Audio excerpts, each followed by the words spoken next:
Vamos a ver entonces brevemente acerca de los tipos de proyectos.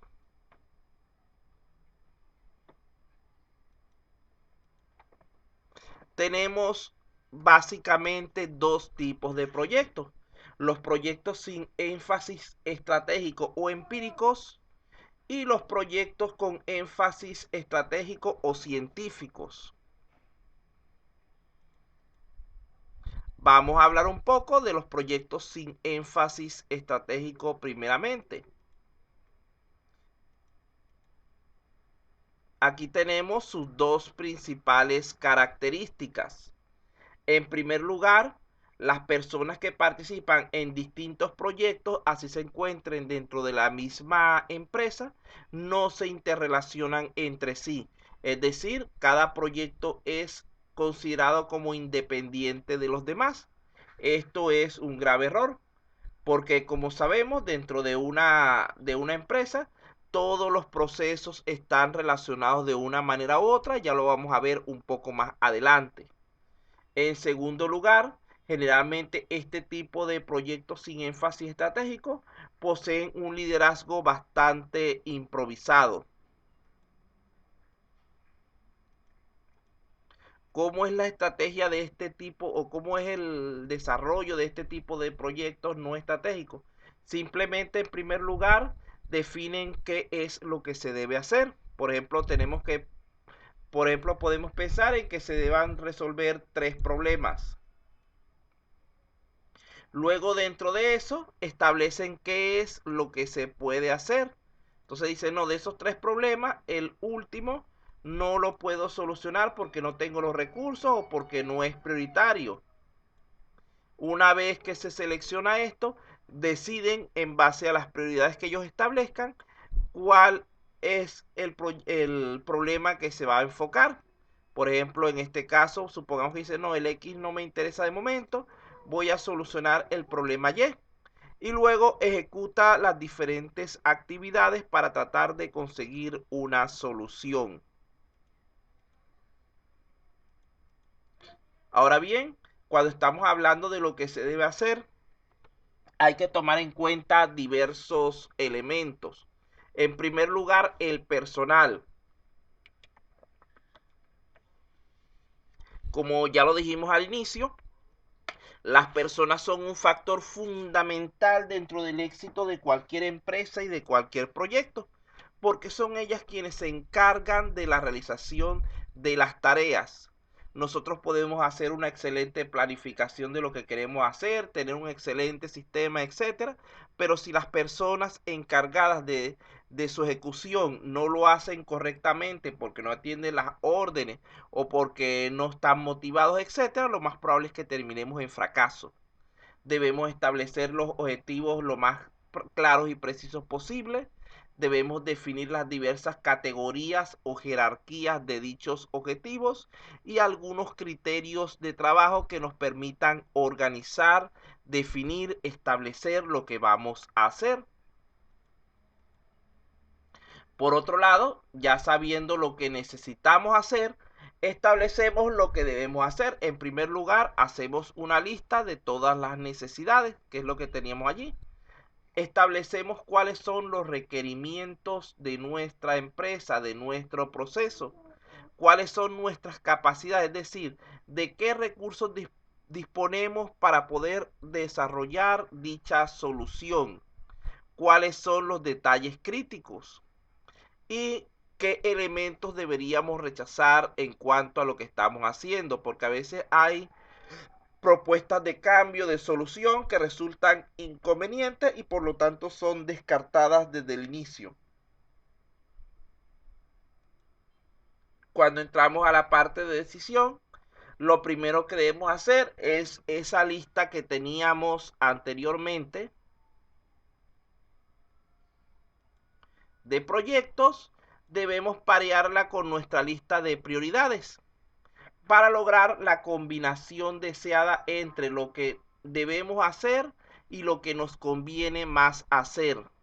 En base a ello, tomamos una decisión y hacemos los ajustes necesarios para poder que este proyecto se desarrolle dentro del plan establecido. Finalmente, dentro de esta parte no estratégica, lo siguiente que hacemos es considerar lo que son los elementos de uso, de utilización.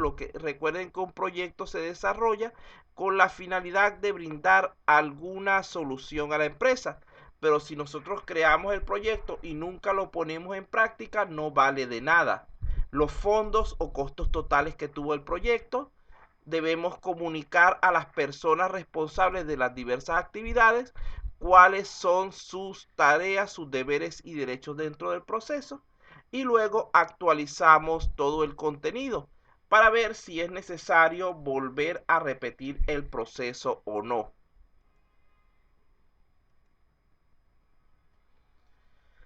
Vean que aquí tenemos lo que es el esquema general de un proyecto sin énfasis estratégico.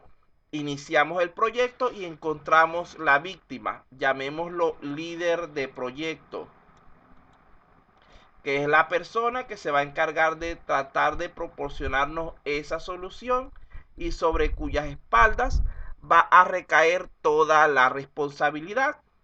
Intentamos capacitarlo lo más posible acerca de lo que es el funcionamiento de la empresa, lo que es las características que necesitamos. Esta persona, este líder, va luchando contra las diversas circunstancias para tratar de resolver el problema que se le planteó.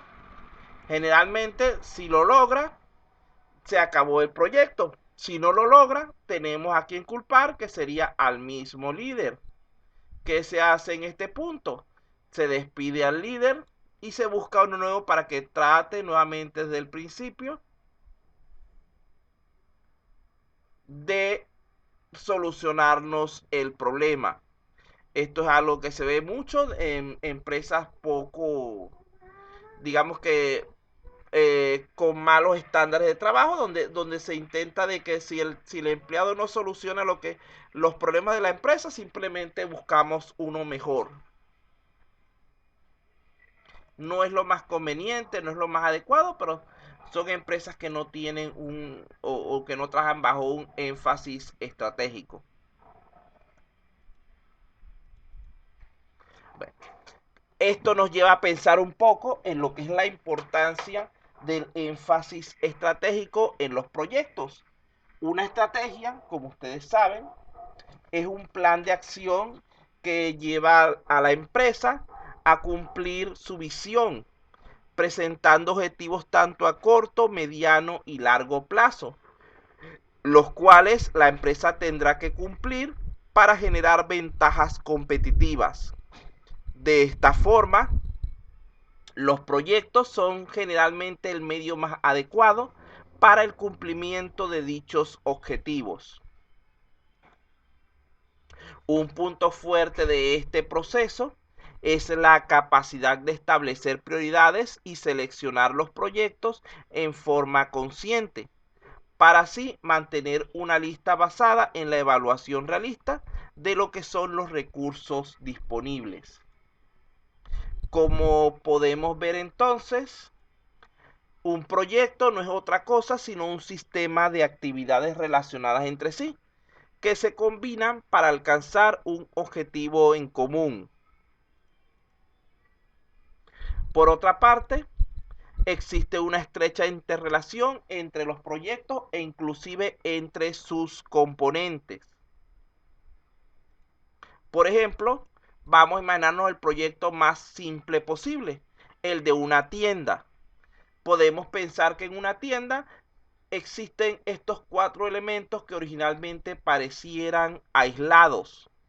Tenemos lo que son las compras, que las utilizamos para rellenar nuestro inventario, las ventas, que las utilizamos para poder llevar al público nuestros productos, las personas, que son aquellos que se encargan de realizar las operaciones, y la administración.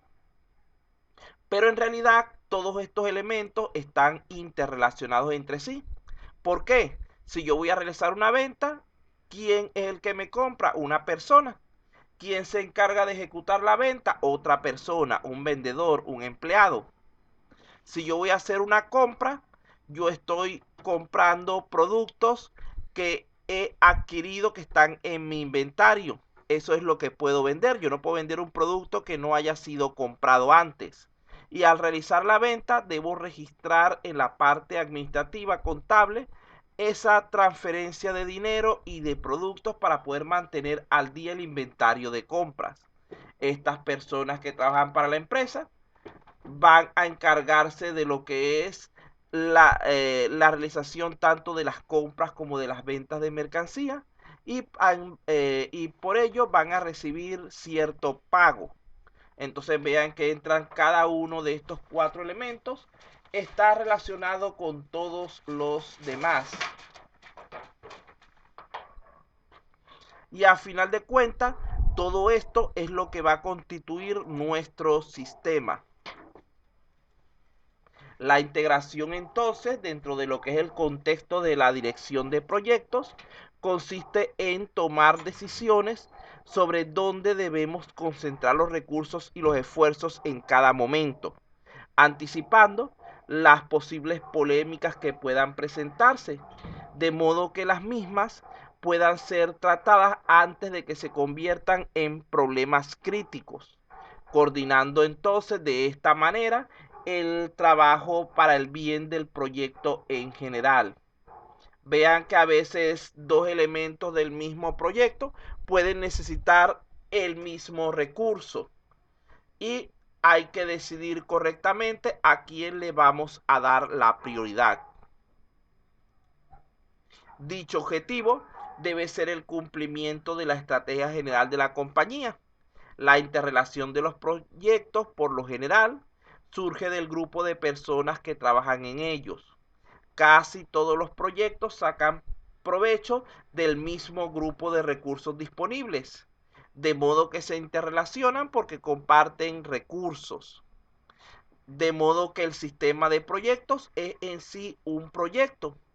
Y estos subproyectos son las actividades que se llevan a cabo para poder cumplir con el objetivo del proyecto principal, es decir, con los objetivos estratégicos de la empresa.